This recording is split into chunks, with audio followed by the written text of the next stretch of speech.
E aí, pessoal, tudo certo? Sou do canal Matemática para Iniciantes e hoje eu vou estar fazendo uma experiência com vocês aqui de um exercício que eu resolvi aí no vídeo que eu gravei passado, um exercício aí da UNERJ. Então o exercício ele diz o seguinte, pessoal, isso aqui é um exercício de estática, certo? Então o que acontece? Eu fiz um esboço para mostrar para vocês que tem muita gente que tem dificuldade em imaginar e visualizar que isso aqui, que esse exercício é uma situação real, que pode ser uma situação real e tem que ser, deve ser. Porque todos os exercícios, pessoal, tanto na física quanto na matemática, eles são tirados, eles são modelados através de situações reais, situações físicas do nosso dia a dia. Então, o que eu tenho aqui? Aqui eu tenho o nosso eixo X, certo? Aqui eu tenho o nosso eixo Y. Então, o que a gente tem que entender? Esse é o nosso eixo X, esse é o nosso eixo Y. E aqui, pessoal, eu tenho um cabo, certo? Que ele mede 3 metros desse lado, que é o exercício pedia, e 3 metros desse lado. Então, vocês reparem, se ele tem 3 metros desse lado e 3 desse lado, se eu esticar ele igual eu fiz aqui, ó, tá vendo esse cabo? É o que eu tenho aqui no exemplo, ele vai ter 6 metros, concorda? Então, é só para a gente entender a dinâmica do processo. Então, ele tem 6 metros. Ele está sendo tensionado, ele está sendo puxado aqui com uma carga de 76 newtons. Então, pessoal, lembra da terceira lei de Newton, a lei da ação e reação? Quando eu tenho uma força puxando, eu tenho que ter uma reação igual, na mesma direção, só que em sentidos diferentes. Então, a ação está de cima para baixo e a reação está de baixo para cima. Correto? Entendido isso? Então, é nesse conceito que a gente vai trabalhar. Então, se eu tenho uma carga de 76 indo nessa direção e nesse sentido, eu tenho que ter uma reação igual para os dois lados. Por quê que eu falo que é igual? Porque esse ângulo, eles são iguais. Eu tenho dois triângulos retângulos, onde esse cabo está sendo puxado exatamente no meio. Então, isso me faz pensar que esses dois ângulos são iguais, dois triângulos iguais, as duas trações têm que ser iguais também. Então, eu vou ter 38 newtons desse lado, de reação na vertical, certo? O que acontece? Agora, baseado nessa inclinação desse ângulo, né, é que eu vou saber quanto que eu tenho de tração nesse cabo. E é isso que a gente vai passar por aqui, esse exemplo que eu fiz. Então, o que eu fiz? Aqui eu fiz o nosso eixo X, certo? Para representar o nosso eixo X. E aqui eu representei o nosso cabo.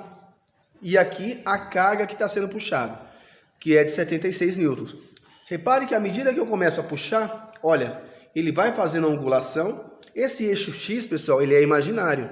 A gente tem que imaginar ele para a gente poder modelar essa situação, tá vendo? Ele encostou no eixo lá, ó.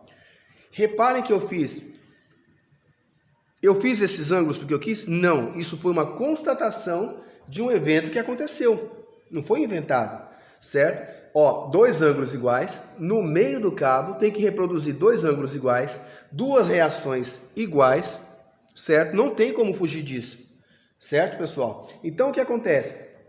Eu tenho aqui 76 puxando. No meio do cabo, as reações têm que ser iguais. Agora, reparem, se eu colocar a minha carga em outro ponto. Olha o ângulo como ficou diferente. Esse ângulo já não é mais igual a esse, certo? Não é mais igual. Então, se ele não é mais igual, as trações em F1 e F2, elas têm que ser diferentes. Concorda comigo? Então, voltamos para cá, colocamos no meio de novo. E aí uma coisa gozada que acontece, pessoal. Lembra que eu falei para vocês que o maior seno que existe, repare que o nosso eixo Y está aqui, ó, representando essa caneta. O maior o seno que existe é 1 e para cá o menos 1. Então, pessoal, se eu tenho uma reação de 38 newtons aqui, o que a gente fez no exercício? Pegou a nossa reação e dividiu pelo seno desse ângulo.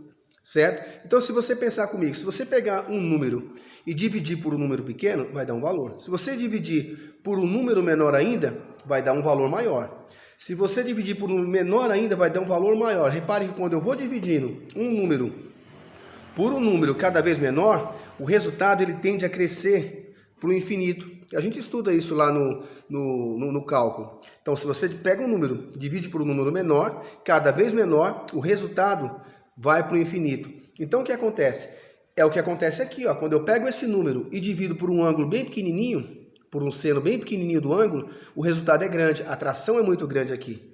Agora, à medida que eu vou aumentando esse ângulo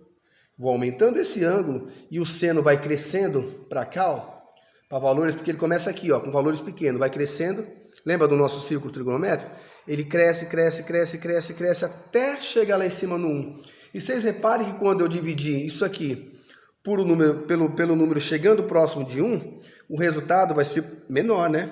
Se eu divido 38 por 0,000 alguma coisa, vai dar um resultado muito grande. Se eu divido 38 por 1, vai dar 38. Então, à medida que esses cabos eles vão subindo aqui, ó, na vertical, os dois vão subir na vertical, as cargas vão se alinhando aqui, ó, com os dois cabos. Vai chegar um ponto que ele vai chegar lá, os dois cabos vão chegar certinho no seno de 1, e as duas cargas nos dois cabos, elas têm que valer exatamente, né, 38, porque 38 com mais 38, 76, porque as cargas estão alinhadas. E é esse o conceito que a gente tem que ter de estática, pessoal. A gente tem que olhar as coisas de outro ângulo, de uma perspectiva diferente. Porque às vezes você olha ali no exercício, fica difícil imaginar uma situação, né, onde a gente pode modelar na situação real. E na matemática, na física, pessoal, as coisas não são inventadas, elas não são tiradas da cartola, elas são modeladas através de coisas comuns que a gente vê, né? Se você solta uma maçã e ela cai para o chão, é óbvio, eu não preciso saber a física que tem por trás daquilo, eu só preciso saber que se eu soltei um corpo, ele tende a ser atraído pelo chão, certo? E não é por acaso que isso acontece. Beleza, pessoal? Eu espero que vocês tenham gostado do vídeo. Se vocês gostarem, se inscrevam no canal, compartilhem. Eu vou estar gravando mais vídeos aí de estática para vocês, de força resultante, de outros assuntos aí que tem a ver com esse assunto, que é um assunto muito abstrato, que as pessoas têm um pouco de dificuldade, que é um assunto muito cobrado nos cursos de engenharia, no curso de técnico-edificações, onde as pessoas eles estão iniciando ali um preparo, né, com um curso de engenharia. Espero que vocês tenham gostado e até a próxima.